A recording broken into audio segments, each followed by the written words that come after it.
Bonjour à toutes et à tous. Ravi de vous accueillir. Alors, je crois que certains ont eu des petites galères avec le lien de connexion. Ce sont les mystères de l'informatique. Il y a d'autres mystères qu'on va chercher à percer aujourd'hui pour le compte du club de Massy Handball Essonne. Et pas n'importe quel mystère, parce que là, c'est des mystères non pas de l'Ouest, mais du centre de la France, parce qu'il est natif de la Drôme. C'est quelqu'un qui a marqué le sport français pour différentes raisons. Et on va essayer de comprendre avec lui qui il est vraiment, mais qui il est surtout aujourd'hui. Puisqu'on a un énorme privilège, c'est celui d'accueillir Monsieur Sébastien Chabal. Bonjour Sébastien. Bonjour à tous. Merci pour cette Ravi. courte présentation. C'est très bien. Ah ben, écoute, on a d'autres choses à votre service, cher ami. On a d'autres choses, mais c'est vrai que le parcours, il est tellement long. Il y a celui qu'on connaît, bien évidemment, mais il y a aussi, quand je disais, on va percer des mystères, c'est que on ne connaît pas finalement, un peu comme un iceberg, on ne connaît pas la face cachée de Sébastien Chabal. Ben, on va la découvrir.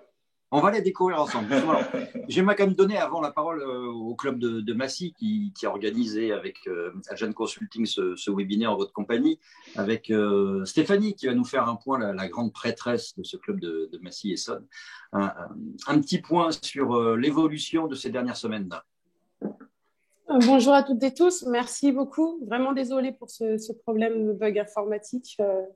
Voilà.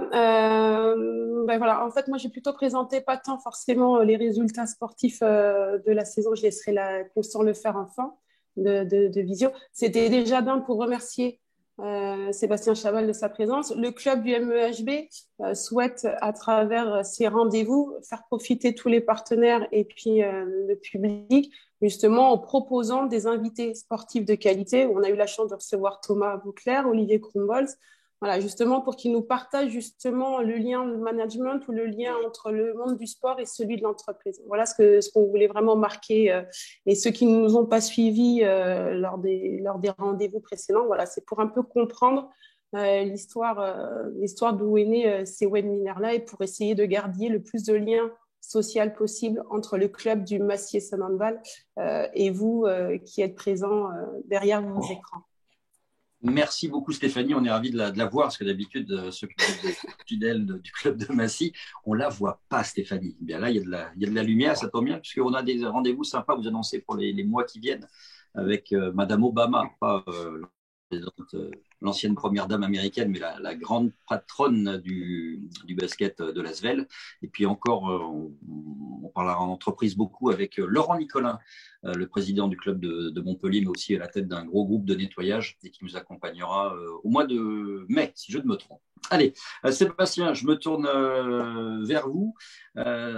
Sébastien, pour moi, c'est un vrai privilège de m'entretenir avec vous aujourd'hui, tout simplement parce que j'ai eu la chance de rencontrer pas mal de sportifs de haut niveau dans ma carrière. Et puis, il y en a comme ça quelques-uns où on n'a pas une appréhension, mais un petit peu d'attention, on va dire. Je pense à des gens comme Eric Cantona, comme Nicolas Nelka, des gens qui ne laissent pas insensibles.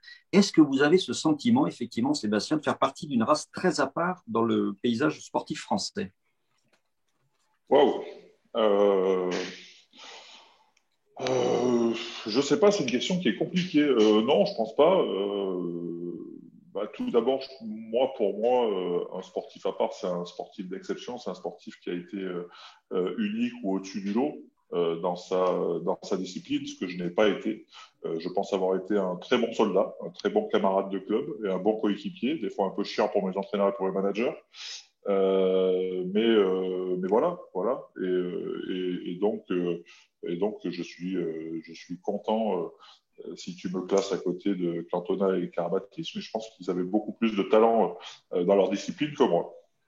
Ouais, mais après, tu dégages quelque chose, ça veut dire petite séance de rappel. Moi, j'adore les piqûres de rappel. On a fait un webinaire il n'y a pas très longtemps avec Alain Bernard et j'avais des frissons en voyant son record du monde du 100 mètres. Alors que tu n'avais pas le record du monde du 100 mètres. Par contre, tu as quelques beaux passages et plaquages, mais il n'y a pas que ça dans ta carrière. Sur le terrain, en tous les cas, je propose une petite vidéo et c'est Constant qui va nous lancer le premier rendez-vous.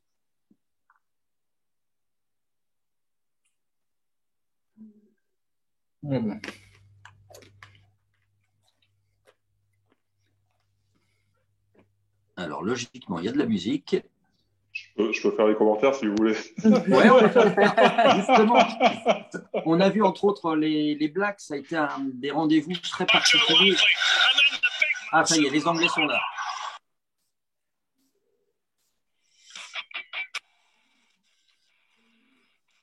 Bon, décidément, l'informatique, elle n'est pas franchement avec nous. Tu vas nous commenter avec. Parce que, alors, j'ai renoté dans ta carrière, tu as été plaqueur, impact player, comme on disait, mais tu as aussi marqué des essais. Il y avait aussi ça comme marque de fabrique.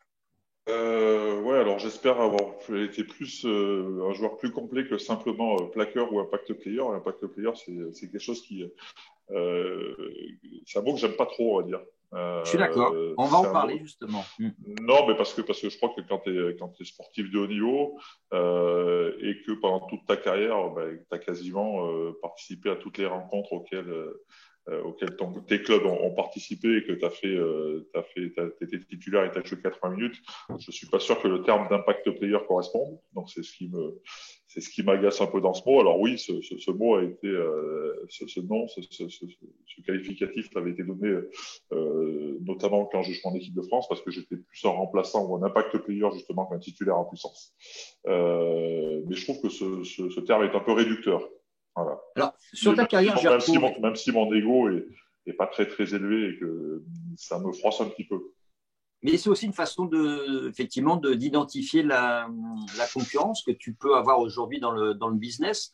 Être numéro un, ça a toujours été ton moteur?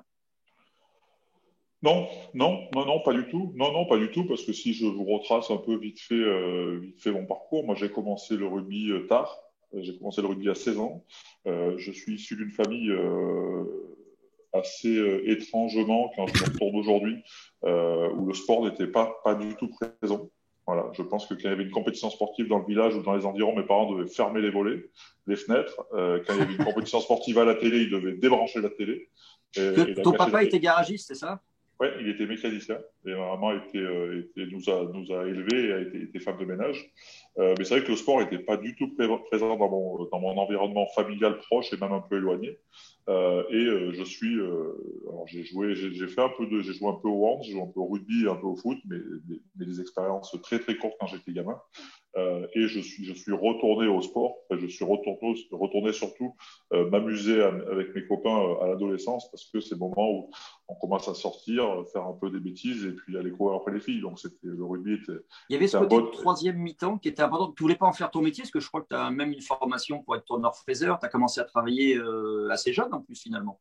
Oui, comme je vous le dis, moi j'ai commencé à 16 ans vraiment pour aller suivre les copains et puis tous les à côté et notamment la troisième mi-temps. Moi à cette époque-là, voilà, j'avais suivi un cursus j'ai fait un BEP de micromécanique. Après, j'ai fait un bac pro de productique et en alternance. Et puis, et après, je bossais à l'usine. Voilà, je faisais les 3-8. Je faisais un métier qui me passionnait, voilà, qui demandait d'être assez créatif, mais de faire un peu de programmation qui me faisait toucher à pas mal d'univers. Donc c'était génial et le rugby m'a pris par la main assez rapidement quand j'ai été contacté par le club de Bourgoin-Jallieu. D'un homme qui a compté dans ta carrière, Sébastien, Philippe Saint-André, tu l'as connu à Bourgoin-Jallieu, tu le disais, et puis tu as eu cette expérience aussi en Angleterre. Alors, ce que disait Philippe, bon, il t'a retraité de Sibas, qui était un peu ton surnom chez les Britanniques, Sébastien, mais c'est aussi le côté loup de mer. Je l'ai senti très dithyrambique sur toi. Il y a le rugbyman, mais il y a aussi l'homme de valeur. Et c'est ça qui soulignait, après, avec un petit clin d'œil sur le côté, tu es devenu le plus riche d'entre nous, et ça le faisait sourire. Mais on essaie de retrouver la vidéo de Philippe. Mais c'était ça son message. Je reconnais bien, là, Philippe, à la fin, il faut qu'il parle un peu d'oseille. Et je pense que le plus riche de tous, c'est lui. Mais ça c'est une parenthèse. Ah, c'est pas Bernard Laporte dans les hommes d'affaires. Ah, je sais pas. Je connais plutôt bien Philippe. Bernard, je connais un peu moins ses affaires. Mais Sébastien, l'importance des rencontres, des rencontres humaines. Philippe Saint-André fait partie des personnes qui ont compté dans ta vie, et de rugbyman, et peut-être dans ta façon de te constituer comme homme. Oui, bien sûr, bien sûr. Alors si je repars un petit peu avant Philippe, moi je suis arrivé à Bourgoin un peu par hasard. Voilà, j'ai eu la chance de jouer avec quand j'ai fait une année au Valence sportif. J'ai eu la chance de jouer chez les jeunes avec le petit frère d'un joueur qui joue à Bourgoin-Jallieu. Et ce joueur, c'était Alexandre Chazalet, qui lui m'a repéré et qui a dit au manager de Bourgoin de l'époque, qui était Michel Couturas. Alors Michel Couturas, je le considère vraiment comme mon papa du rugby, qui a dit à Michel, il y a un gamin, il y a un jeune qui est à Valence. Il faudrait peut-être que tu ailles le voir, que tu le rencontres. Et on parle de là, on était en 98. 98, le rugby venait de passer professionnel. Les clubs faisaient leur commission, on va dire, dans les petits clubs alentours. C'était encore les débuts du professionnalisme. Et donc Michel me contacte, m'appelle, je monte à Bourgoin, mais sans réellement savoir ce qu'était le rugby professionnel. En lâchant déjà ton job à côté de… Non, moi je bossais, mais quand je suis monté, je m'étais pas encore engagé. Mais vraiment, je savais pas ce que c'était le rugby professionnel. Je connaissais pas beaucoup les joueurs professionnels. Je regardais pas forcément les matchs de l'équipe de France. Voilà, pour moi, le rugby, c'était le rugby de mon village, le rugby de Beauballon, et les copains et la fête. Voilà, le reste, c'était pas encore dans mon périmètre. Dans mon périmètre, et je monte voir Bourgoin, et je me rappelle de ce moment comme c'était hier. C'était au mois de juin, avant que les joueurs partent en vacances.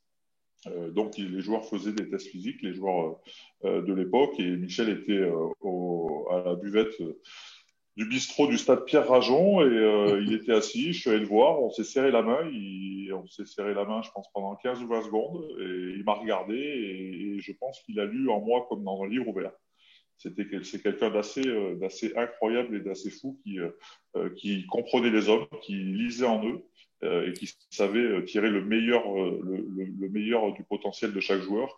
Alors après, ça n'a pas été le plus grand technicien, le meilleur entraîneur sur le plan rugby que j'ai eu, mais en tout cas, pour une personne comme moi qui fonctionne essentiellement à 99% à l'affectif, il a su tirer le meilleur de moi-même, il a su me faire comprendre, me laisser me tromper, parce que quand je suis arrivé à Bourgoin, j'ai joué un peu en espoir, et il m'a fait toucher un petit peu les hauts niveaux en faisant jouer avec l'équipe première, et il m'a laissé faire des conneries, il m'a laissé continuer à faire la bringue.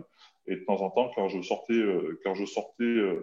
m'égarais trop du chemin, il me reprenait par la manche, il me disait: ouais, Sébastien, je crois que tu as quelques qualités, réfléchis à ça, je pense que tu as un bel avenir devant toi, donc c'est ton choix, je te forcerai pas à rentrer dans le rang, mais réfléchis à ça, t'as peut-être une belle histoire à raconter, t'as peut-être un beau chemin de vie de sportif à parcourir, et donc voilà, j'ai eu cette lucidité de l'écouter et de rentrer dans le rang assez rapidement. Donc voilà, Michel a été quelqu'un d'important. Donc j'ai commencé à jouer régulièrement pendant 6 ans à Bourgoin, et c'est vrai que Philippe est arrivé.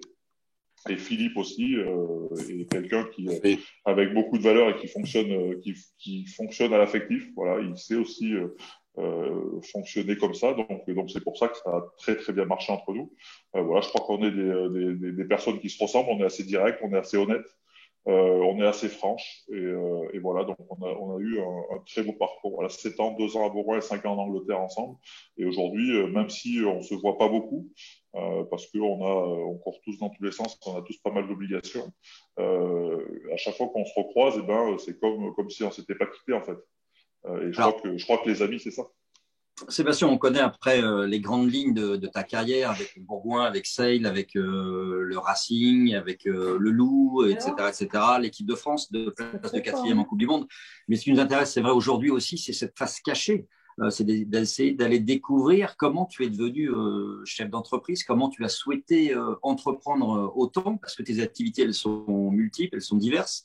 Est-ce que c'est le passage, le changement de culture en Angleterre qui t'a fait voir peut-être la vie sous un autre angle à quel moment tu as décidé d'entreprendre finalement autre chose après le rugby? Je crois que je l'ai toujours fait. Non, c'est pas forcément l'Angleterre. Ce que j'ai beaucoup en Angleterre, c'est le fait que cette culture respecte la réussite et l'admire, contrairement à nous latins qui la jalousons et qui la dénigrons. Donc ça c'est vraiment ce que j'ai adoré chez les Anglais. Alors après, ils ont plein de points négatifs. Ils sont pas très fiables, et puis si à la fin ils peuvent te niquer, ils te niquent. Mais ça c'est un autre sujet. Non, j'ai toujours été curieux. Pendant toute ma carrière, j'ai exploré, j'ai regardé, j'ai écouté. Je suis quelqu'un de très curieux. J'adore écouter des parcours de vie et découvrir des univers et des business. Donc, ça s'est fait assez naturellement. Et j'ai un camarade aussi qui a compté et qui compte encore, hein, c'est Lionel Nallet, avec qui j'ai commencé à Bourgoin. On s'est quitté un bout de temps, car moi je suis parti en Angleterre, lui est parti à Castres. Et après, on s'est retrouvés au Racing Yolou. Et on a toujours fait bricoler ensemble, voilà, sur des business plutôt de l'immobilier ou un peu de commerce. Donc ça, c'était déjà une partie, entre guillemets, secrète. Tu avais déjà commencé ça du temps où tu étais à Sale? Parce que nous, on a plus en tête, c'est vrai que le grand public a plus en tête le look, la barbe, les cheveux, les premières pubs. Oui, bien sûr, oui, bien sûr. Ben, c'est ce que les gens voient. Et pourtant, c'est pas ce que je cultive. Mais c'est vrai que le reste, si j'en parle pas directement, et vu que je suis pas un très très bon communicant pour mes affaires, et ben personne ne le sait. Mais moi, j'ai toujours su, en tout cas, même si ma situation a beaucoup évolué sur la fin de ma carrière avec la notoriété, les contrats, l'image et tout ça, moi, j'ai toujours su qu'il allait falloir que je travaille. Voilà. Après ma carrière de rugby, déjà par nécessité, parce que même si, contrairement à beaucoup de sports, on gagne quand même pas mal de fric dans le rugby, ben, ça suffisait pas pour m'asseoir dans mon canapé tous les jours et puis attendre que le temps passe. Et j'en avais pas l'ambition, j'en avais surtout pas l'envie. Voilà, je trouve ça d'une tristesse absolue. Je crois que quand on a la chance de pouvoir partager, de pouvoir rencontrer, de pouvoir écouter, de pouvoir choisir ces chemins de vie professionnels, bah, c'est un luxe. Donc, je me suis engagé à fond dedans. Alors justement, tu t'engages aussi aujourd'hui bénévolement, on va le préciser pour ceux qui auraient des doutes. Tu es là aussi pour aller donner un peu d'espoir, de points de sortie aux partenaires des clubs qui sont privés d'aller dans les salles, dans les stades pour assouvir leur passion. Et puis aussi, voilà, ils restent partenaires des clubs. C'est le cas de ceux qui nous accompagnent aujourd'hui à Massy. Je vais venir vous voir d'ailleurs pour poser des questions à Sébastien, bien évidemment. Juste un mot sur la pluralité de tes activités. Tu as parlé d'immobilier, tu as la restauration, tu as les équipements sportifs, tu as toujours des contrats publicitaires ou les vins aussi. Qu'est-ce qui t'amuse dans tout ça de toucher un peu à tout?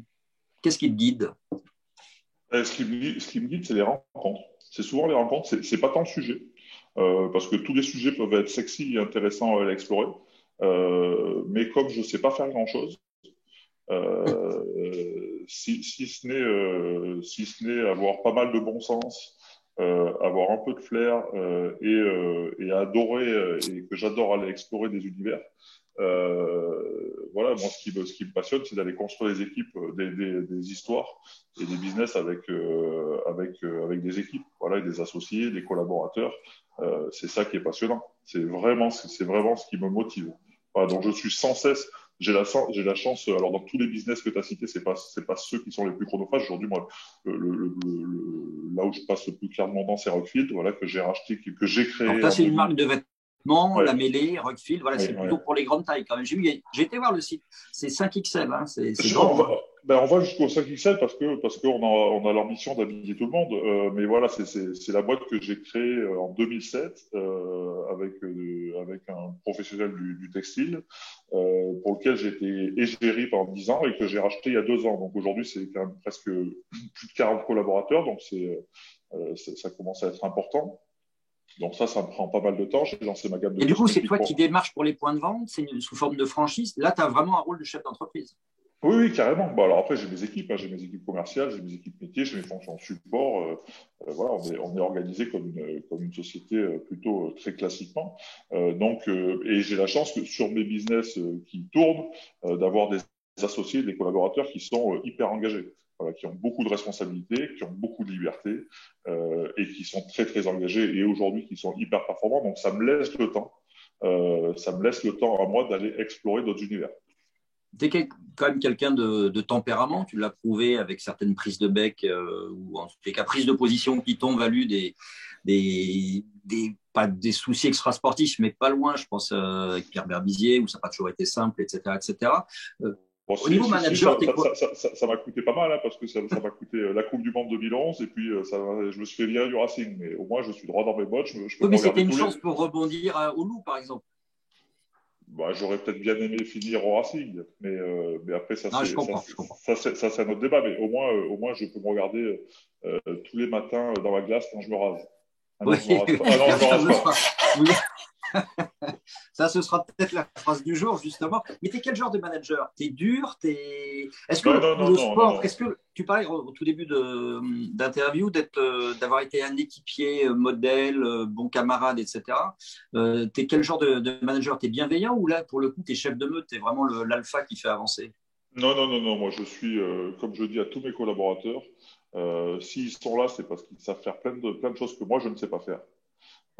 Et ça, c'est quelque chose d'important à dire. Et moi, je suis à leur service. Moi, je suis au service de mes collaborateurs. S'ils sont bloqués, s'ils ont besoin d'aide, si je peux les aider, ils savent qu'ils peuvent venir me voir. D'ailleurs, dans mes bureaux, moi, je n'ai pas de bureau, je m'installe là où il y a de la place. Comme ça, je suis au milieu de tout le monde et tout le monde sait que je suis joignable n'importe quand, tout le temps, s'ils ont un problème et que je peux les aider et qu'on peut débloquer les situations ensemble. Après, bien sûr, il faut qu'il y a forcément une hiérarchie, il y a forcément des gens qui décident et qui prennent des décisions. Donc, je suis celui-là, mais c'est toujours fait collectivement. Voilà, je ne suis pas autocratique. C'est pas moi qui est la science et qui décide de tout. Tout se fait très collectivement.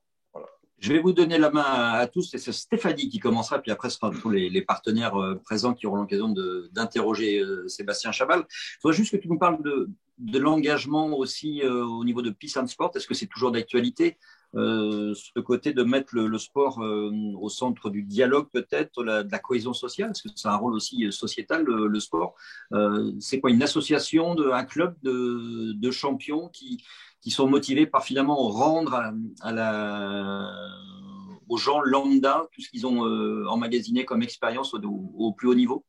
Oui, oui, alors non, alors c'est pour ça que c'est ça, c'est ce que je te disais, c'était peut-être bien qu'on se briefe avant de faire ce petit moment de partage, parce que Peace and Sport, j'ai dû faire deux choses pour eux il y a très très très très longtemps, mais oui, c'est ça. En tout cas, le principe de Peace and Sport, c'est ce que tu viens de dire. Et du coup, Mais oui, c'est compliqué de perdurer dans des entreprises. c'est-à-dire. Bah, tu vois, là, tu as eu une expérience avec eux, par exemple. Est-ce que toi, une fois que le projet tourne, est-ce que le projet marche, tu as envie puisque tu touches à tout finalement, d'aller découvrir, d'aller explorer autre chose? Oui, oui, bien sûr. Oui, oui, c'est pour ça que je disais que j'ai la chance d'avoir des collaborateurs et des associés qui sont assez formidables et qui me permettent de faire ça. En fait, moi, je suis toujours en train d'explorer trois ou quatre sujets complètement différents, des sujets pour la plupart que je ne connais pas du tout à la base. Et c'est pour ça d'ailleurs que j'ai repris un cursus scolaire. Voilà, je fais un exécutif MBA pour avoir aussi des méthodes pour appréhender les sujets en fait. Stéphanie, première question. Toi qui as connu le haut niveau avec l'équipe de France de handball, tu es très intéressée sur le côté entrepreneurial de notre invité prestigieux aujourd'hui. Stéphanie, première question.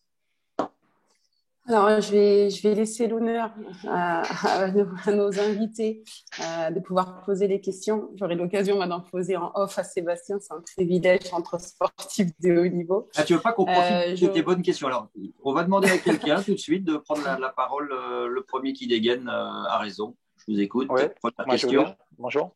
Oui, bonjour. Allez-y. Franck. Oui, bonjour. Bonjour à tous. Bonjour Sébastien. Bonjour Franck. Merci d'être présent. Il y a une phrase de Jean-Pierre Rive quand il parle de rugby que j'aime bien. Et il dit au rugby, il y a un ballon avec des copains autour. Et quand il n'y a plus de ballon, il reste les copains.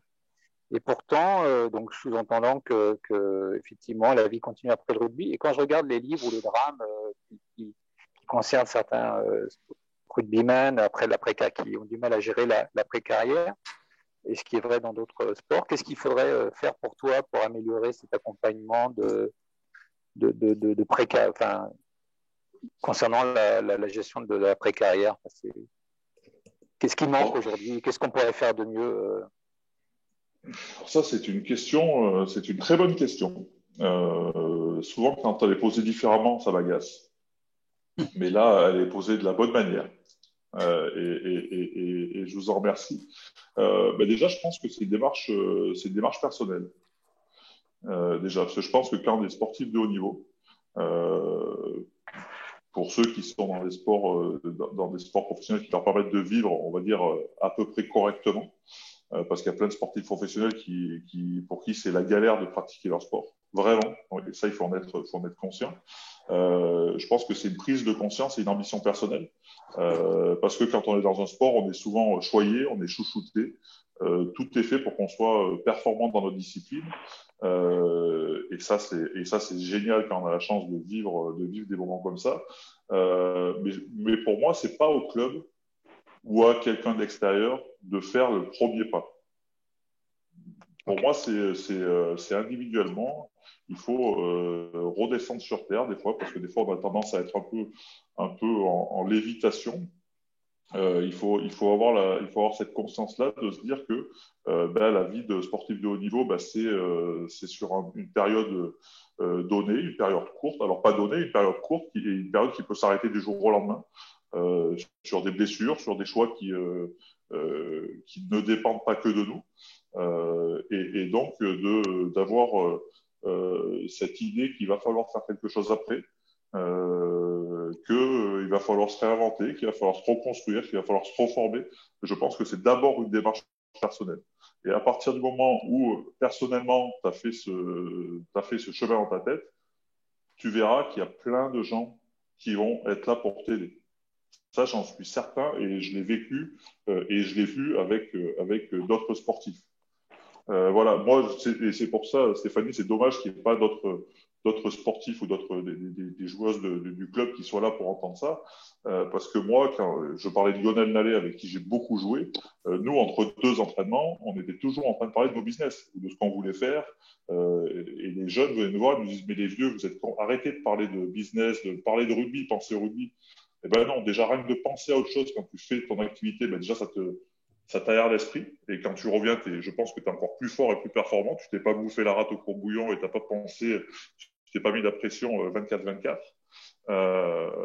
Et après, et on leur disait, mais quand vous allez au repas d'après-match, aux réceptions, vous prenez tout ça, ou la plupart prennent ça comme une punition, d'aller s'asseoir à la table des partenaires, d'être obligé de discuter. Mais regardez-le par un autre prisme.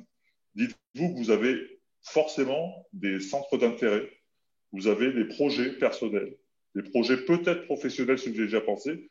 Et ben, quand vous êtes assis à la table, vous partagez. Vous dites, ben, moi, j'aimerais faire ça. Moi, ce qui me plaît, peut-être demain, peut-être que j'aurai envie d'aller explorer. Et à partir de là, à partir du moment où on communique et déjà on s'ouvre un petit peu, et ben là, il y a des mecs qui vont, moi j'appelle ça la synchronicité, et ça m'arrive tous les jours. Il y a des mecs qui vont vous tomber devant. Il y a le mec qui va dire, ah ben moi, je suis patron de cette boîte, si tu es disponible le mercredi, ben moi, si ton jour de repos c'est le mercredi, moi je t'accueille, je te prends sous mon aile.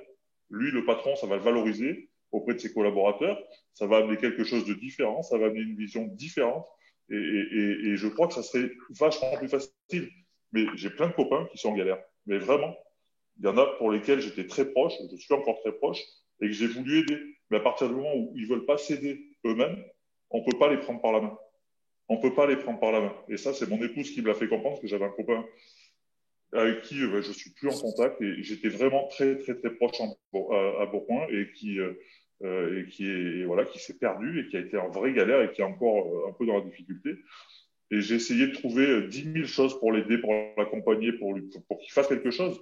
Et il n'y a rien qui marchait. Et mon épouse m'a dit un jour, mais tu vois pas qu'il veut pas s'aider. En fait, il veut pas s'aider, il veut pas faire le premier pas. Et à partir de ce jour-là, j'ai compris ça et j'ai regardé la chose différemment. Merci pour cette réponse. Sébastien, tu as évoqué très rapidement la relation sportive avec les partenaires. Le hand français a plus ou moins brillé ce week-end. En tous les cas, s'est qualifié une nouvelle fois pour les Jeux Olympiques de Tokyo avec le tournoi de Montpellier. Il y a un partenaire de l'équipe de France, mais il y a aussi un partenaire de Massy Essonne Handball qui s'appelle Lidl. Et on a avec nous Alexandre Bouline. Alexandre, déjà, merci de vous engager auprès du club de Massy. Puis une question peut-être aussi pour Sébastien Chamal. Alexandre Bouline. Oui, bonjour à tous. Alors moi j'avais une question concernant justement le travail en équipe. On sait que Sébastien a joué dans beaucoup d'équipes différentes au rugby.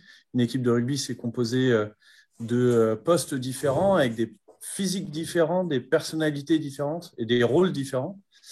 Et moi, je voulais faire un petit parallèle avec les équipes avec lesquelles aujourd'hui travaille Sébastien dans ses différentes entreprises, sur la manière qu'il a de recruter, de former ses équipes, et est-ce que justement, il essaie d'avoir une diversité de personnes, quelles sont ses sources de recrutement et sa façon de créer ses équipes. C'est large comme question tout ça. C'est très large. Alors j'ai un associé qui gère beaucoup mieux ça que moi pour tout ce qui est sourcing, on va dire, si je peux appeler ça comme ça, même si on parle de l'humain et que le mot sourcing n'est pas forcément le plus adapté. Non, je pense qu'on est un peu tous pareils. On passe par tous les canaux possibles et imaginables pour recruter. Et puis après, lors des entretiens, c'est vraiment un ressenti très intuitif. Voilà. Je m'arrête pas beaucoup sur les qualifications, même si quand on recrute un comptable, il vaut mieux qu'elle connaisse un peu de la comptabilité. Mais les soft skills sont beaucoup plus importants pour moi. Voilà. Vraiment, vraiment beaucoup plus important parce que je pense que quand tu es respectueux, que tu es travailleur, que tu es honnête, tu peux à peu près tout apprendre et tu peux à peu près tout faire. Alors après, vu que j'ai joué au rugby, mes neurones sont plus toutes connectés et vu que tu as posé 14 questions à la fois, je vais pas me rappeler de toutes. Donc il va falloir que tu reviennes dessus parce que là, Alexandre, il va faire un petit alinéa 1. Je me suis perdu dans ma tête là. Alors Alexandre, suite à la première partie de la réponse de Sébastien. Alors très bien. Non, après c'était aussi l'idée de la façon de constituer les équipes. Voilà, de quelle façon Sébastien cherche à constituer ses équipes. Est-ce qu'il essaie justement d'avoir des personnalités vraiment différentes qui viennent se compléter les unes les autres, ou est-ce qu'il a plutôt tendance à rechercher un peu toujours le même type de collaborateurs en dehors de la technique? Ouais, bah alors, comme je disais, bien sûr, les soft skills sont beaucoup plus importants que les capacités métiers.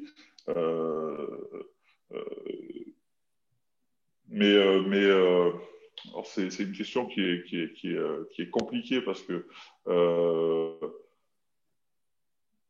je crois que quand on s'arrête sur ces critères, mais vraiment c'est des critères qui sont prioritaires chez moi, tu te retrouves avec une équipe où il y a beaucoup de diversité, il y a beaucoup de personnes différentes, il y a beaucoup de tempéraments différents, et on essaye nous de construire notre équipe d'abord pour des qualités de travail en équipe, pour leur qualité de travail en équipe. Voilà, celui qui veut être plus fort que tout le monde et qui veut tuer tout le monde, ça ne nous intéresse pas. Voilà, parce que si on veut durer dans le temps, il y a cette idée du collectif, cette idée que j'ai en tout cas du collectif, cette idée que le rugby m'a appris de la force du collectif qui est prégnante dans notre organisation. Donc voilà, on cherche beaucoup de bienveillance aussi. Voilà, alors le mot bienveillance est souvent galvaudé, mais c'est un mot qui est important. Et quand je disais que moi, j'étais au service de tous mes collaborateurs, mais vraiment, je suis au même niveau qu'eux et je suis un maillon de la chaîne. Sans qui ça pourrait peut-être pas marcher. Alors je pense qu'il y a des maillons qui sont bien plus essentiels que moi, mais c'est vraiment ce vers quoi on tend. Voilà. Alors après, on est une petite boutique. Moi, ça fait 2 ans depuis le rachat de Rockfield que j'ai vraiment structuré mes organisations. Jusque-là, j'étais quasiment tout seul, avec des associés, mais dans différents business. Et là, ça fait 2 ans qu'on s'est vraiment structuré. Donc, c'est des questions qu'on se pose aujourd'hui, parce qu'on grandit et qu'on est en train de... jusqu'à présent, on cherchait beaucoup de personnes aussi très agiles, dégourdis et qui puissent être capables de faire plusieurs tâches. Et là, on est en train de rentrer les gens un peu plus dans des cases et sur des missions précises, même si c'est pas ce que je veux, parce que. Parce qu'après, le danger, c'est d'avoir quelque chose d'aseptisé. J'imagine que tu Oui, aimes oui, qu'on oui. sorte du cadre Non, non. quand même. Moi, je veux des multipotentiels, en fait. Moi, je veux pas de spécialistes, je veux des multipotentiels.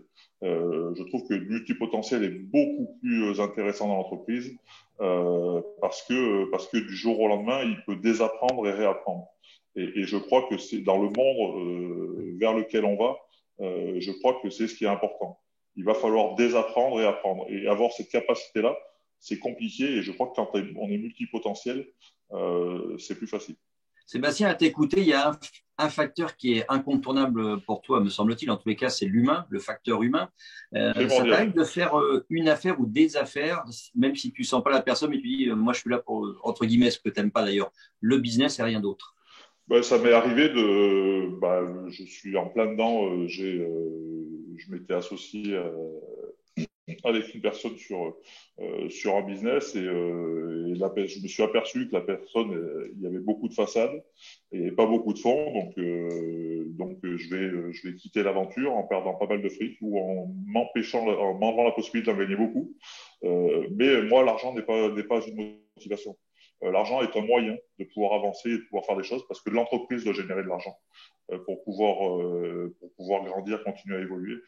Mais c'est pas une finalité. Donc je vais m'asseoir dessus, mais parce que je suis pas aligné. Si je suis pas aligné, je suis pas confortable. Si je suis pas confortable, eh ben je vais faire le dos rond pendant quelques temps et puis après je vais devenir con et voire très con. Et je déteste avoir à en arriver là parce que j'ai cette chance aussi de pouvoir faire ce qui me plaît et de pouvoir éviter de travailler avec des cons. Alors, excusez-moi d'être un peu direct, mais non, mais ça gagne du temps de me dire des choses. Il faut appeler un chat un chat. Voilà. On est d'accord. Question suivante. Qui veut prendre la parole pour interroger, pour introspecter Sébastien Chabal? Allez, on vous écoute. J'y vais. Bonjour à tous. Bonjour Sébastien. Justement, vous avez déjà répondu à une partie de ma question. C'était justement comment bien choisir son associé. Les entrepreneurs qui sont avec nous savent que c'est toujours le dilemme. Je suppose que vous avez peut-être quelques conseils à donner parce que de votre renommée, vous avez dû attirer peut-être des gens pas toujours bienveillants, justement.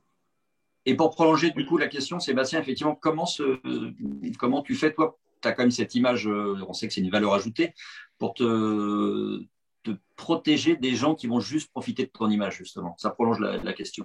Je rajouterais, est-ce que du coup vos associés sont quand même des gens… Arrêtez de poser trop de questions à la fois, je vous l'ai dit.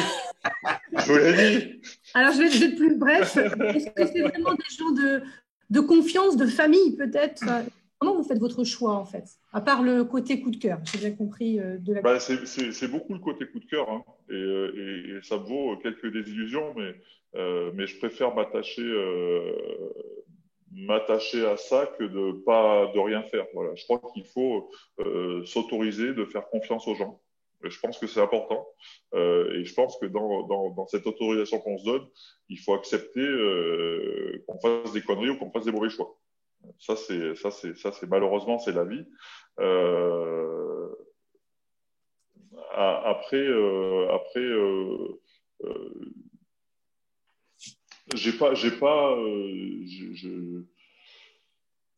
Je donne ma confiance facilement. Après, de là à s'associer, c'est plus compliqué parce que là, on rentre dans des engagements et c'est beaucoup plus engageant. Donc,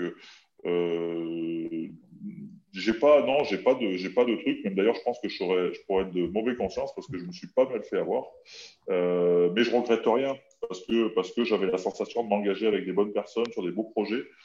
Après, si ces personnes-là sont des personnes toxiques ou qui sont pas là pour les bonnes raisons, une fois qu'on est séparés, moi ma vie elle continue à être belle et je continue à être en ligne avec qui je suis. Donc voilà, il faut essayer de pas laisser trop de pub. Et quand vous parlez de la famille, je pense que la personne qui m'a le plus arnaqué, c'était de la famille proche. Donc il n'y a pas de vérité, il n'y a pas forcément de vérité. Voilà. Ton activité d'homme de médias par rapport à tout ce paysage du monde de l'entreprise, ça représente quoi pour toi? Si on est très honnête, j'avais pas l'ambition dans les médias, donc on va parler de Canal+, parce que ça c'est les médias et puis après il y a l'image, donc je vais séparer les deux. J'avais aucune ambition de rester ou d'être dans ce monde-là. Il y a des planètes qui se sont alignées. C'était au moment de ma fin de carrière. Canal+ avait l'obligation, de par les accords qu'ils avaient avec la LNR, de diffuser une émission en clair autour du rugby. Il s'est avéré que j'étais disponible, que j'étais potentiellement celui qui pouvait apporter le plus de visibilité en termes d'anciens joueurs à cette émission. Donc, ils sont venus me chercher et je l'ai accepté avec plaisir pour plusieurs raisons. Ça me permettait de rester en lien avec le monde du rugby. Ça, c'était important parce que sinon, j'aurais plus beaucoup de liens. Ça me permettait de garder de la visibilité pour mes activités. C'est aussi important. Et c'est plutôt bien payé. Ça fait trois bonnes raisons. Ça fait trois bonnes raisons. Et après, pour ce qui est du côté, ce qui est de l'image, alors ça, j'ai jamais eu d'agent, j'ai jamais eu personne. Je prends ce qui vient. Il y a des gens qui me contactent. T'as pas eu de manager? Si, j'imagine que tu as un avocat pour les contrats. Oui, j'ai un avocat pour les contrats. Après, non, j'ai eu un agent. Malheureusement, on parlait de confiance et des bonnes personnes. Quand ma notoriété a explosé en 2007, j'ai pris la sœur d'un copain qui était de confiance. Elle aussi, elle me l'a bien mis. Donc voilà, il n'y a pas de vérité. Et depuis, j'ai personne. Et c'est pas ce que je cherche à promouvoir. C'est pas ce qui me passionne. C'est pas ce qui m'excite. C'est pas ce qui m'anime. Aller faire 3 photos et que non, c'est pas. Il n'y a rien de sexy, de fantastique. Avoir de la notoriété, c'est pas ce qui m'anime non plus. Donc voilà, ça je le fais, je le prends et c'est souvent des rencontres. Là, j'étais avec une boîte cette semaine. On va signer un partenariat sympa, mais c'est une boîte familiale. C'est une boîte où il y a une vraie politique RSE. C'est une boîte qui est terre à terre. Et voilà, ça se fait souvent. C'est souvent les personnes. C'est jamais le montant qui décide parce que j'ai fait des trucs qui me demandaient beaucoup de temps et visibilité et tout ça pour 3 francs 6 sous. Et j'ai fait des trucs où ils me demandaient 2 photos où j'ai gagné beaucoup de trucs. Donc voilà, encore une fois, l'argent n'est pas ma motivation première. Yannick Gers, une question gratuite à Sébastien. Yannick? Ouais. Est-ce que vous m'entendez? Oui. Et vous me voyez? C'est génial, ça marche. Très bien. Oui. Il y a une belle verrière, il y a tout est en place. C'est parfait. Bonjour Sébastien.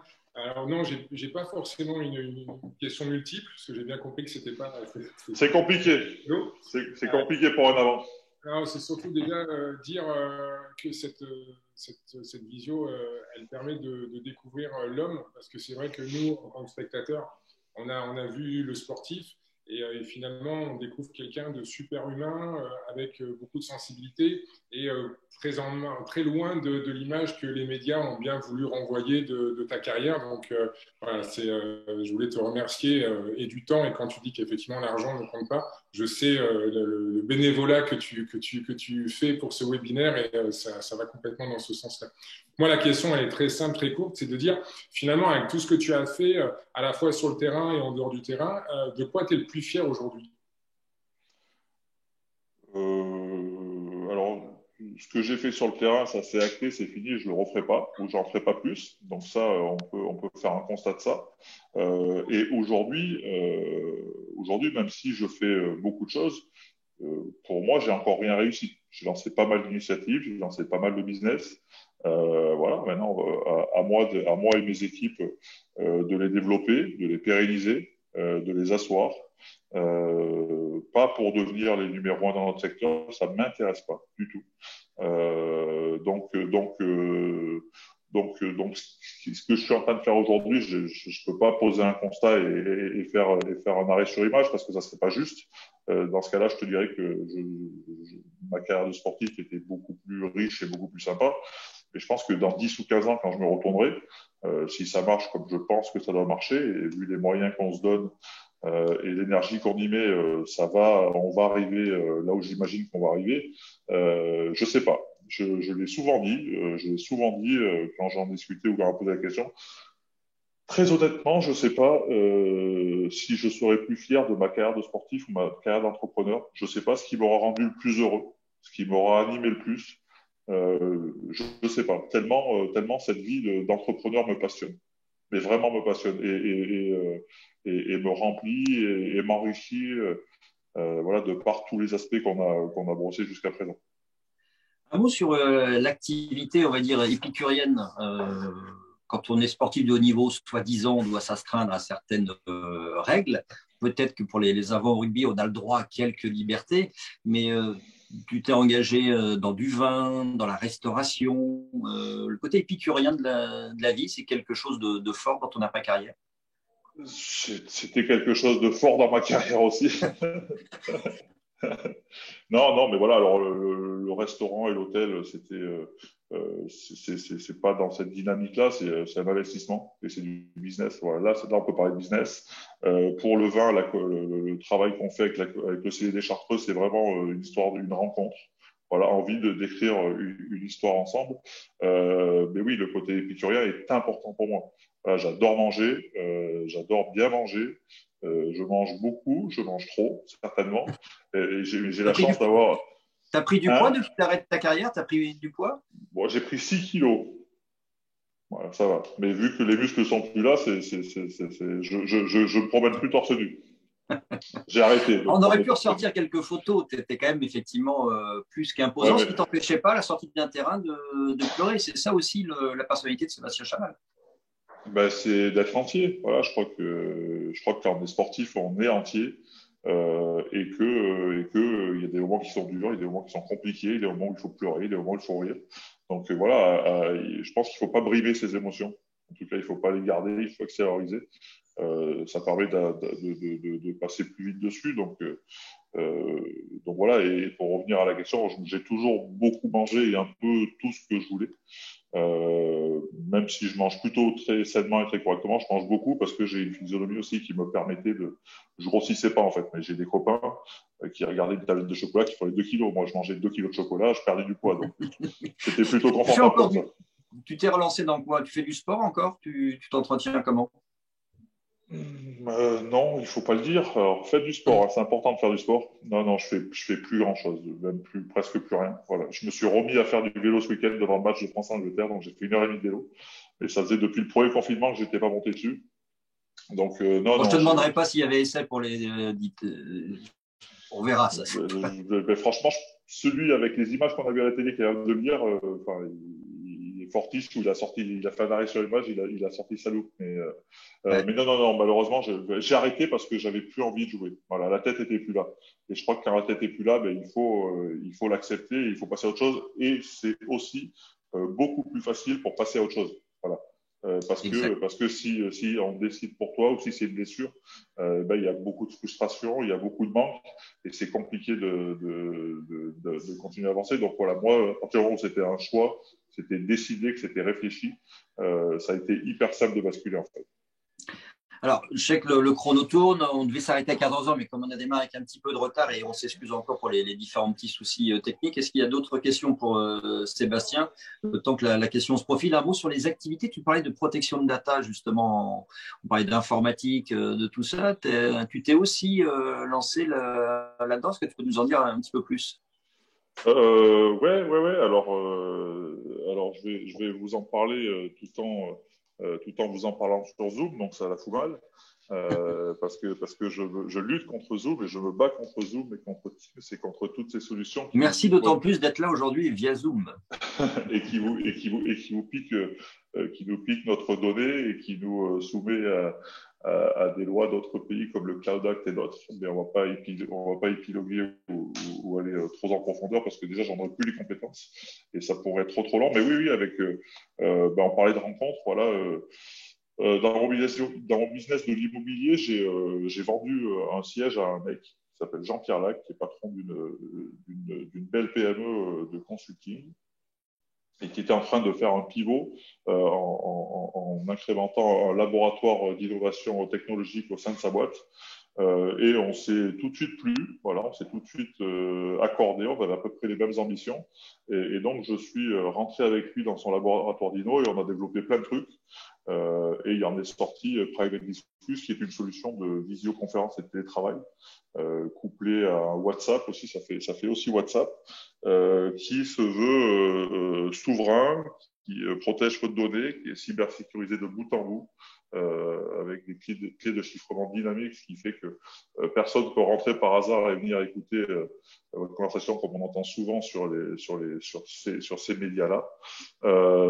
Et là, aujourd'hui, on a été référencé meilleure solution par la DINUB, la direction numérique interministérielle. Donc ça, c'est une vraie satisfaction. Notre plus gros client, c'est le CNRS.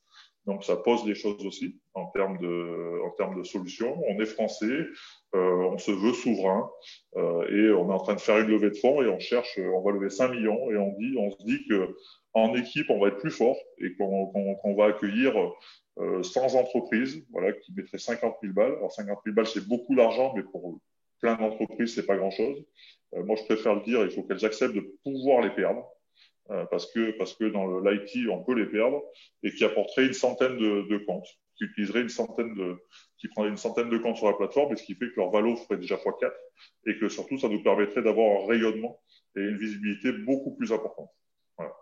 Sébastien, tu n'aimes pas plusieurs questions regroupées, mais tu as une faculté. Alors, je ne sais pas comment tu bosses, comment tu prépares tes dossiers, mais j'ai l'impression qu'à chaque fois, il y a toujours le vocabulaire vraiment adapté à chaque entreprise. Tu travailles beaucoup pour être à ce niveau-là? Alors, je ne travaille pas du tout. Non, mais je sais pas. Mais je ne sais pas si c'est le talent, mais c'est parce que c'est des sujets qui me passionnent. Voilà, les sujets dans lesquels je suis engagé me passionnent.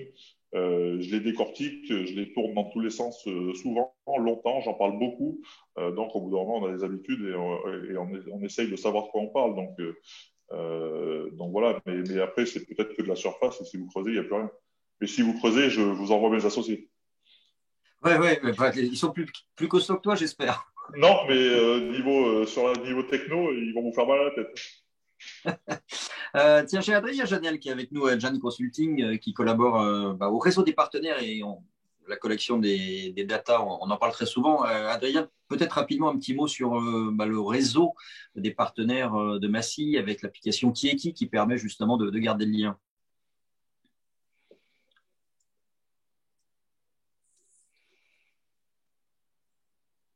Et le temps que Adrien se mette en place, est-ce qu'Isabelle est là encore avec nous? Je ne sais pas s'il n'a pas quitté. Isabelle, vous êtes là? J'ai un petit doute. Je pense qu'Isabelle est partie.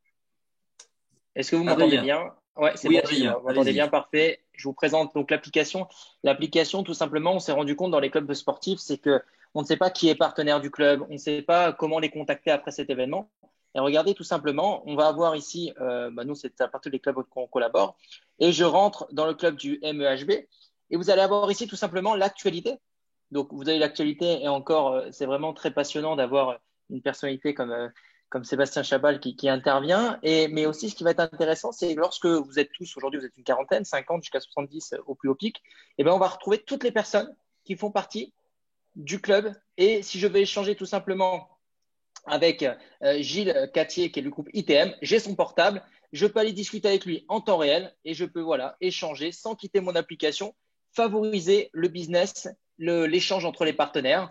Et je vais aussi tout simplement pouvoir, lorsque je suis dans mon application, mener des sondages en posant une question, c'est besoin d'une entreprise de nettoyage et on va favoriser les échanges entre les dirigeants.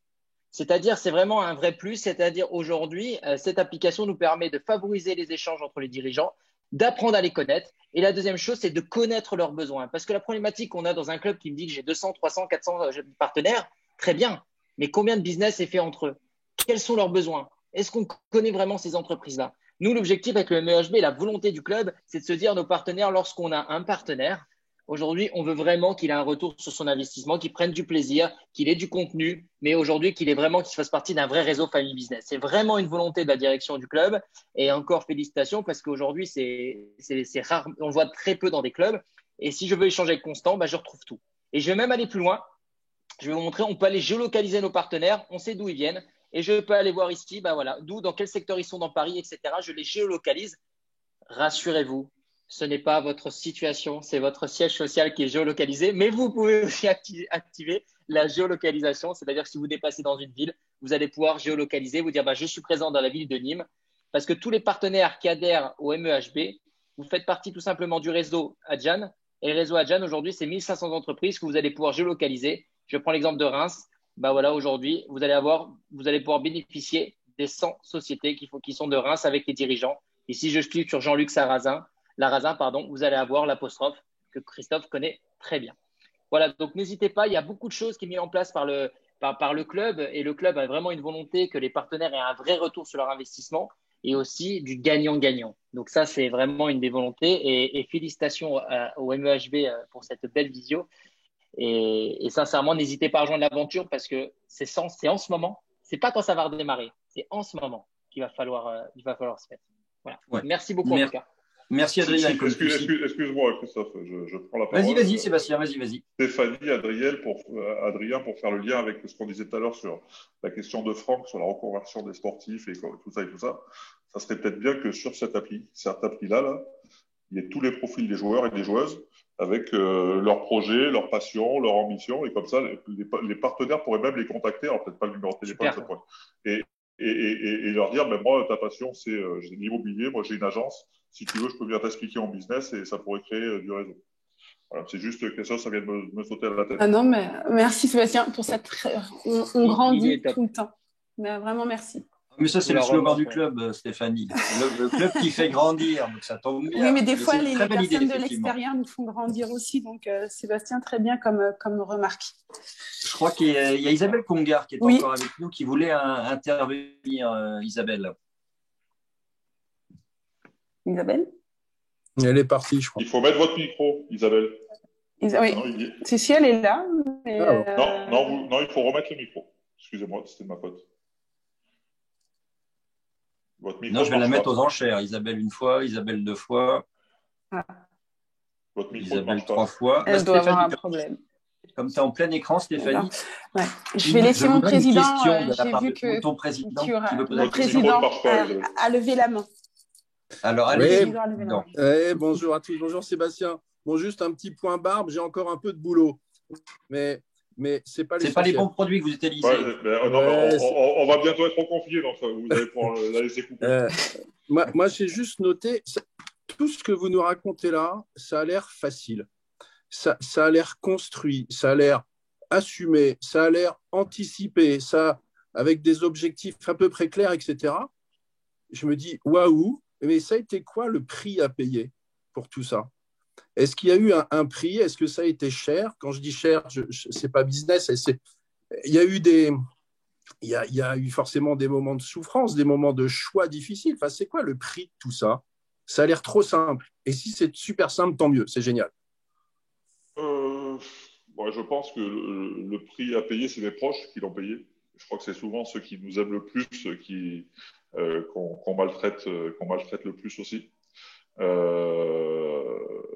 Donc voilà, je pense que j'ai quand même pas mal sacrifié ma femme et mes filles parce que j'ai du mal à me déconnecter, parce que je fais beaucoup de choses, parce que je me soigne, j'essaye de me soigner, mais c'est compliqué. Mais je crois que oui, le prix le plus cher, c'est le temps que j'ai pas passé avec mes filles et ma femme. Ça, c'est une certitude. Et après, c'est facile parce que j'adore ce que je fais. Je pense que quand on a la chance, parce que c'est une chance, et ça, je le mesure. Il y a plein de gens qui adoreraient faire des choses qui leur plaisent ou leur passion, mais c'est ça, ils ne le peuvent pas. Voilà, j'ai la chance de pouvoir aujourd'hui faire ce que je veux. Et donc j'ai pas l'impression de travailler. C'est peut-être aussi pour ça que j'ai pas cette sensation de travailler. Mais voilà, dans le prix, je pense que c'est mes proches qui l'ont payé. Moi aussi indirectement, parce que c'est mes choix. Et après, le reste, quand on fait quelque chose qui nous passionne, c'est facile. Super. Sébastien, au niveau des entreprises que tu veux mener à bien, la Coupe du Monde 2023, ça t'offre quel genre de perspective organisée en France ? Moi, c'est fantastique. Enfin, je vois un peu, il y a des choses que je peux pas dire, mais je vois un peu les points de passage qui vont être annoncés bientôt sur les signatures des partenariats et tout ça, on voit que cette Coupe du Monde, pour tout le monde, déjà on a vu hier, ils ont ouvert la billetterie, ils ont été pris d'assaut, ça a été un vrai succès. Alors les gens n'ont pas compris, mais il n'y avait pas toutes les places et il y en a qui ont attendu 4 ou 5 heures pour avoir des places et qui n'en ont pas eu. Mais voilà, il faut persévérer. Il y a beaucoup de demandes, donc ça c'est positif. Et au niveau des entreprises, là voilà, on parle aujourd'hui avec un tissu d'entreprises qui soutiennent le sport. Pour les entreprises, France 2023, c'est la première perspective d'un grand événement hors Covid. On l'espère tous, hein, mais j'espère que ça sera une réalité, mais c'est le premier grand événement en France dans des conditions à peu près normales. Donc les boîtes s'engagent, les boîtes sont friandes, ont envie d'un avenir ou de se projeter dans des situations et dans des contextes hyper positifs. Mais toi, tu vas répondre à des appels d'offres, tu vas tenter d'avoir un rôle avec tes activités? Très honnêtement, je sais pas. J'y ai pas pensé. Voilà, aujourd'hui, je suis ambassadeur. Aujourd'hui, je suis dans un groupe de travail. Alors, je me suis positionné avec les chefs, hein, parce que je suis épicurien. Donc voilà, on va réfléchir à tout ce qui est food and beverage autour et dans les stades. Donc ça va être passionnant en favorisant les produits locaux. Avec des éco-cups, hein, on veut rien qui traîne dans les stades. Oui, pas de souci, pas de souci. C'est exactement sur ce qu'on va travailler, sur ce sur quoi on va travailler, parce que je sais pas si vous avez entendu, mais voilà, il y a une vraie politique RSE et d'éco-responsabilité dans ce grand événement, dans l'organisation de ce grand événement. Donc voilà, moi je me suis mis là, et après avec mes boîtes, on verra, mais je veux pas qu'on pense que j'ai réussi à accéder à des marchés parce que j'étais ambassadeur ou parce que ça me dérange. Donc je sais pas si je vais répondre pour ça, ou sinon peut-être. Mais conflit d'intérêt, ça pourrait te gêner. Oui, parce que déjà il y a plein de gens qui pensent que je suis payé grassement pour faire ça. J'ai jamais pris un centime, je fais rien, et je crois que c'est important et que c'est normal que je rende au rugby ce que le rugby m'a donné. Si je suis la personne que je suis aujourd'hui, c'est parce que le rugby m'a accompagné dans cette construction. Donc voilà. Et sans passer par la case d'entraîneur, hein, il n'en a jamais été question, ça, d'entraîner. Non, parce qu'encore une fois, je suis très conscient de qui je suis. Je suis très conscient de mes capacités. Et c'est pas parce qu'on a été un bon joueur qu'on est forcément un bon entraîneur. Je pense qu'il y en a beaucoup qui se trompent, ou il y en a beaucoup qui l'imaginent sans s'avouer la vérité, parce que c'est aussi dans l'imaginaire de la facilité de rester dans le milieu qu'on connaît par cœur. Et c'est pour ça aussi qu'il y a beaucoup de drames et beaucoup de catastrophes et beaucoup de mecs qui s'embarquent là-dedans et qui à la fin se retrouvent un peu le bec dans l'eau. Donc non, j'avais pas envie de ça. J'avais envie de construire, j'avais envie de me prouver par moi-même que j'étais capable de faire d'autres choses. Dernière question de Stéphanie, peut-être, et puis après Constant nous donnera le programme des prochains rendez-vous du club de Massy. S'il y a une dernière question, là je vois qu'il y a Yvan qui nous écoute. Je l'avais pas vu, j'avais pas vu sa tête. Il est dans l'ombre, un petit camarade. Yvan, vous êtes interpellé. Un camarade avec qui on a été champion du monde universitaire. Ah, Yvan, faut vous dévoiler. Ouais, je m'étais mis dans l'ombre, tu vois, pour passer inaperçu, mais il y a mon nom qui s'affiche. Ravi de te voir, Seb, ça fait plaisir. Je crois que ça doit faire à peu près 20 ans qu'on ne s'est pas vu, mais voilà. C'est ça, et la dernière fois, c'était effectivement, c'est un beau souvenir, un titre de champion du monde, ça ne s'oublie pas. Exactement. Ouais, je suis ravi de te voir. Tu n'es pas obligé de poser de questions. Hein. Ouais, si, je vais te poser une petite question comme ça. Tu vois, comme tu m'as interpellé, je vais te poser une petite question pour finir en beauté, tu vois. Donc moi j'ai eu la chance de partager de grands moments avec Sébastien sur le terrain. Il a quand même été international universitaire, donc pour un mec qui sortait d'un BEP micromécanique, qui a fait tourneur-fraiseur, c'est quand même beau d'être international universitaire, et ça prouve un peu aussi la valeur humaine du personnage. On dira pas comment j'ai fait pour réussir. Non, ça on ne dit pas, on dit juste que tu as été international universitaire. Exactement. Hein, on en reste là, et puis pour le reste, voilà. Non, tu disais, donc moi après notre carrière, moi je suis prof de PS, je suis maintenant prof sur l'université Paris-Saclay en sciences du sport. j'ai basculé moi aussi dans l'entraînement, mais plus de par mon parcours d'enseignant d'EPS. Et puis, j'ai été amené à occuper pendant 4 ans, de 2013 à 2017, le poste de directeur des études au Pôle France de rugby. Donc, j'ai rencontré les problématiques alors pas en l'occurrence pas de reconversion, mais comment accompagner les jeunes qui sont en route vers le haut niveau dans leur double projet.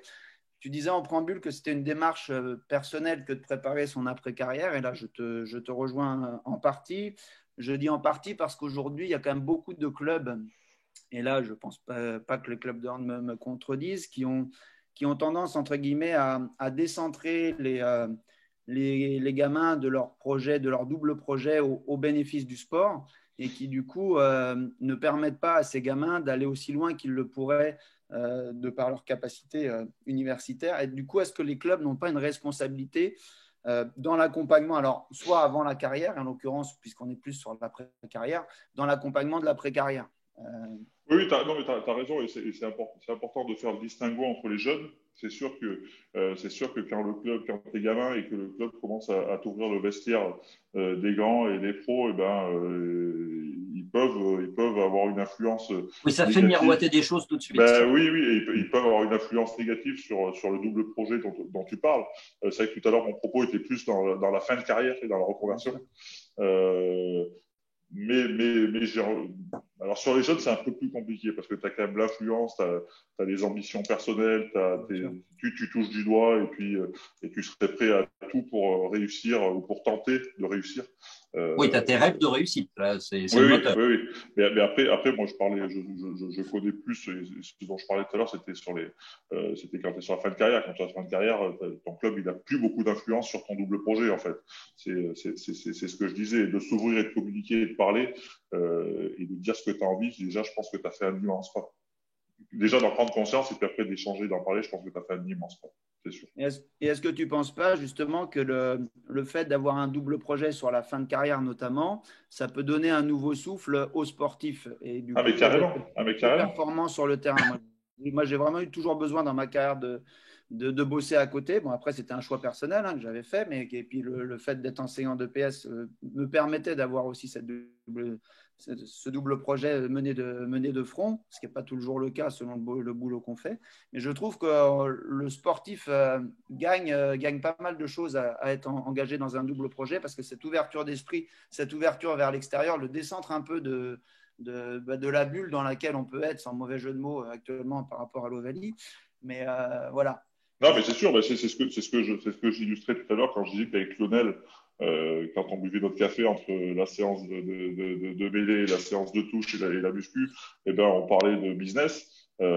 C'était ça. Le rugby était notre priorité, mais c'était pas ce dont on avait envie de parler tout le temps. Et comme tu le dis, ça te permet de créer une bulle d'oxygène, aller ailleurs, aller voir ailleurs, rencontrer, explorer. Et quand tu reviens, t'as encore plus faim. Donc, parce que sinon, moi, je me rappelle, excusez-moi, du coup, on part dans des lyriques. Moi, je me rappelle quand j'ai commencé à Bourgoin en 98, on jouait le samedi soir à 20h30. On se rassemblait le matin à 9h. On prenait le bus. On se rassemblait au stade, on prenait le bus, on montait dans un château dans la campagne au milieu de rien autour de Bourgoin. Et toute la journée, on se regardait de travers, l'air méchant, l'air sérieux. On perdait un influx de folie. Et dès que le coach nous croisait parce qu'on se mettait des coups de casque, mais c'était débile, c'est complètement débile. Je suis arrivé en Angleterre, on jouait le vendredi soir à 19h30, on avait rendez-vous à 18h30. La première fois, je me dis, mais qu'est-ce que c'est? Ils sont marteaux, je rentre dans le vestiaire et la musique à fond. Et voilà, c'est switch on, switch off, quoi. C'est simple, c'est simple. Merci Sébastien. Constant, peut-être les 2 prochains grands rendez-vous, soit sportifs, soit aussi webinaires du club de Massy.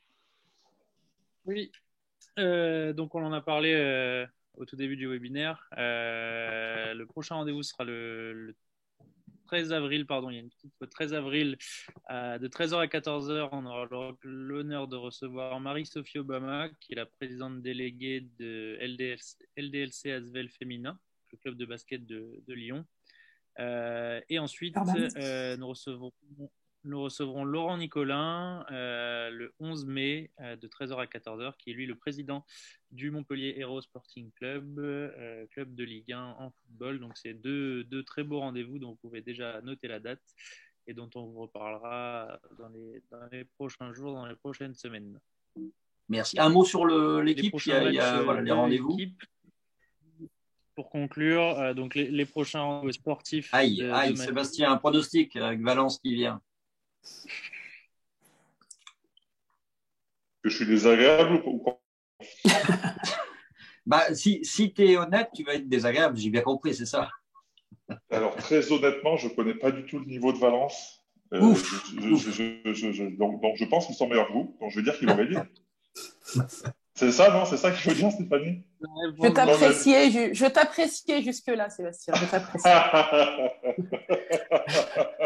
Ça va changer. Donc, le MEHB, grand favori face à Valence. Le 23 mars, grand favori face à Strasbourg, c'est ça? Exactement. Et ensuite, le plus important, le 16 du coup, il y a des fautes dans les dates. Oui. Non, contre Ponto Como, le derby francilien, où on sera aussi favori. Très bien. Merci beaucoup, Stéphanie. Un petit mot de conclusion avant la conclusion de Sébastien, peut-être.